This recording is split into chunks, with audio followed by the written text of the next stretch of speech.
नमस्कार। आज देश की तमाम फटाफट खबरों में आपका स्वागत है। आप न्यूज़ के चैनल इसलिए देखते हैं ताकि आपको सूचना मिल सके, और अगर आप सूचना ही प्राप्त करना चाहते हैं तो आप हमारे चैनल को सब्सक्राइब कर सकते हैं।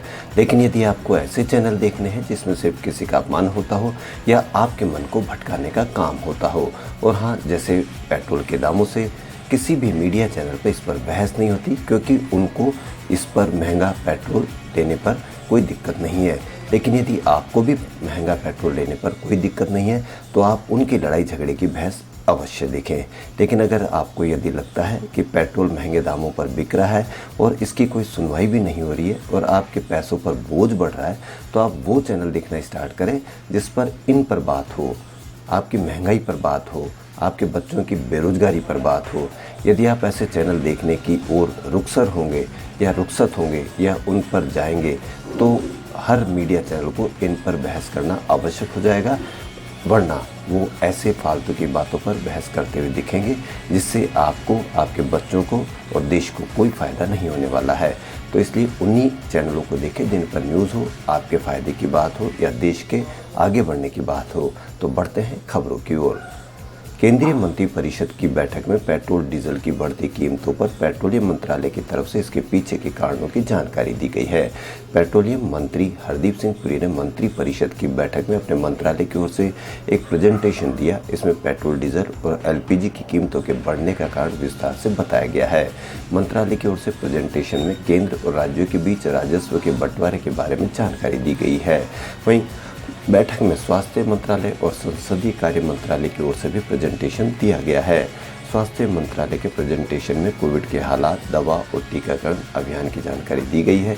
तीसरी लहर की आशंका के मद्देनजर ऑक्सीजन आपूर्ति बढ़ाने के लिए सरकार की ओर से उठाए गए कदमों की जानकारी भी दी गई है। उधर संसदीय कार्य मंत्रालय ने मानसून सत्र में आने वाले विधेयकों के बारे में जानकारी दी तथा विपक्ष की ओर से क्या मुद्दे उठाए जा सकते हैं यह भी बताया गया।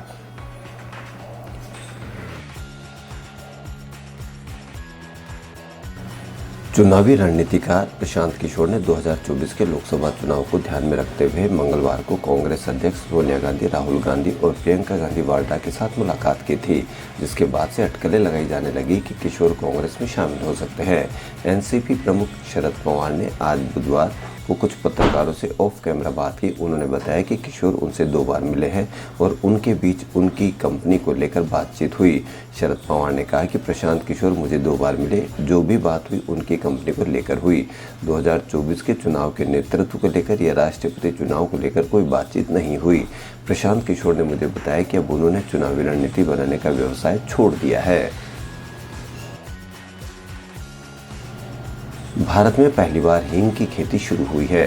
देश में अब तक हींग आयात ही होती थी। पहली बार CSIR की तकनीक के दम पर ईरान, अफगानिस्तान से आयात किए गए बीज से हिमाचल प्रदेश के अलग अलग जगहों पर न सिर्फ इसकी खेती की शुरुआत हुई है, बल्कि अब लैब में टिश्यू कल्चर के जरिए पौधे भी उगाए जा रहे हैं और हाइब्रिड के तौर पर नई वैरायटी भी बनाई जा रही है। हिमाचल के केलांग के पास लाहौल इलाके में हींग के पौधे लगाए गए हैं। उन पौधों से हींग की पैदावार में करीब 5 साल का वक्त लग जाता है। हिमाचल की अलग अलग जगहों पर फिलहाल 25,000 पौधे लगाए गए हैं। Institute of Himalaya bio resource technology के निदेशक डॉक्टर संजय कुमार ने कहा कि जलवायु की स्टडी के बाद अनेक देशों में लिखना शुरू किया है कि वो हमें हींग के बीज दे सकते हैं। अक्टूबर 2017 से शुरू किया, सफल 2018 में हुए।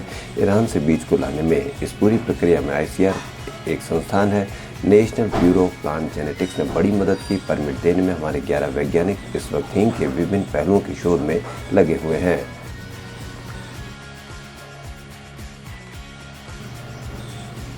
कांग्रेस सांसद राहुल गांधी और उनके कुछ सहयोगी ने चीन के साथ सीमा मुद्दे पर चर्चा करने की अनुमति नहीं दिए जाने के बाद रक्षा मामलों की संसदीय समिति की बैठक से वॉकआउट कर दिया।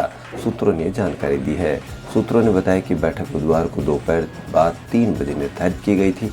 राहुल गांधी और कांग्रेस सांसदों द्वारा चीन के साथ सीमा विवाद पर चर्चा करने के अनुरोध को अस्वीकार कर दिया गया। जिसके बाद वे रक्षा समिति की बैठक से बाहर चले गए। उसके बाद उनकी पार्टी के सांसदों ने भी ऐसा ही किया। एक सूत्र ने बताया कि बैठक के एजेंडे में छावनी बोर्ड कामकाजों पर चर्चा करना शामिल था। राहुल गांधी ने कहा कि पिछली कुछ बैठकों से लगातार इसी पर बात हो रही है। उन्होंने कहा कि इस पर बात हो, लेकिन चीन सीमा पर जो कर रहा है, अफगानिस्तान में तालिबान कब्जा कर रहा है, श्रीलंका में चीन अपना प्रभाव बढ़ा रहा है, ऐसे बड़े मुद्दों पर भी चर्चा होनी चाहिए। सूत्रों ने जानकारी भी दी कि राहुल गांधी ने पाकिस्तान से आतंकी खतरे को लेकर चर्चा की मांग उठाई। सूत्रों के अनुसार ओराव से ने कहा कि अगर कोई सदस्य किसी विषय पर चर्चा करना चाहता है तो उसे प्रक्रिया का पालन करना चाहिए और 14 दिन पहले नोटिस देना चाहिए। प्रधानमंत्री नरेंद्र मोदी गुरुवार यानी आज अपने संसदीय क्षेत्र वाराणसी में सुबह 10 बजे पहुंचेंगे। वे यहां पर 744 करोड़ रुपए की 68 से अधिक परियोजनाओं का लोकार्पण और 839 करोड़ रुपए की 160 से अधिक परियोजनाओं का शिलान्यास करेंगे। पीएम मोदी इन सभी योजनाओं की सौगात IIT BHU के ग्राउंड पर जनसभा के दौरान देंगे। इस जनसभा में 5000 लोगों के बैठने की व्यवस्था कोविड प्रोटोकॉल के तहत की गई है। पीएम मोदी जिन प्रमुख योजनाओं का लोकार्पण करेंगे उसमें वाराणसी को जापान के सहयोग से बने high tech convention centre Rudraksh, Godowlia पर बनी multi storey parking, smart school, गोवश पथ, रो क्रूज, 80 से राजघाट के बीच पर्यटन क्रूज, BHQ में 100 बेड का मातृ शिशु विंग, ड्राइवर प्रशिक्षण के केंद्र और उसके बाद फिर वह दिल्ली रवाना हो जाएंगे। केंद्र सरकार ने आदेश दिया है कि IT एक्ट की धारा 66A के तहत दर्ज सभी केस तुरंत वापस लिए जाएंगे। केंद्र ने सभी राज्यों और पुलिस चीफ से कहा है कि इस धारा के तहत दर्ज केस तो वापस लिए ही जाए, साथ ही आगे भी इसके तहत FIR न की जाए। केंद्र ने अपने राज्यों के मुख्य सचिव और DGP को लिखे नोटिस में कहा है कि अभी भी कुछ पुलिस अधिकारी इस धारा के तहत केस दर्ज कर रहे हैं, जबकि IT कानून की इस धारा को सुप्रीम कोर्ट ने पहले ही खत्म कर दिया है। इस पर सुप्रीम कोर्ट ने भी कड़ा ऐतराज जाहिर किया है। आप लोग सभी पुलिस स्टेशनों को निर्देश भेजिए कि इस धारा के तहत कोई केस दर्ज न किया जाए। अगर ऐसा कोई केस दर्ज किया गया तो उसे वापस लिया जाए।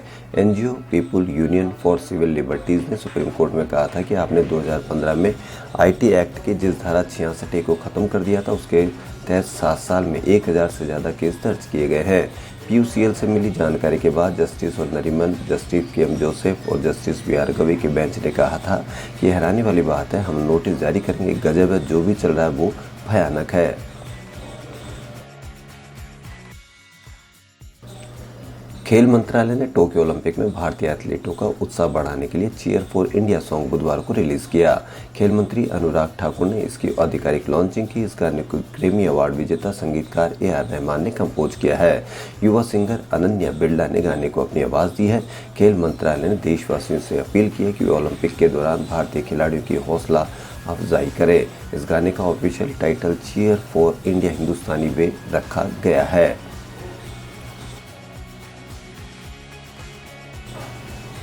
केंद्र सरकार के बाद अब राजस्थान की गहलोत सरकार ने भी राज्य कर्मचारी और पेंशनर्स को सौगात दी है। सरकार ने महंगाई भत्ते में 11% का इजाफा किया। अब राजस्थान के कर्मचारियों का महंगाई भत्ता बढ़कर 17% से बढ़ाकर 28% हो गया है। यह महंगाई भत्ता इस महीने की 1 तारीख से लागू होगा। सरकार के इस फैसले से पूरे राजस्थान के करीब 7 लाख कर्मचारी और 4.25 लाख पेंशनर्स को इसका लाभ मिलेगा। खबरों फिलहाल इतना ही। यदि आपको हमारा चैनल पसंद आए तो लाइक, सब्सक्राइब और शेयर अवश्य करें। धन्यवाद।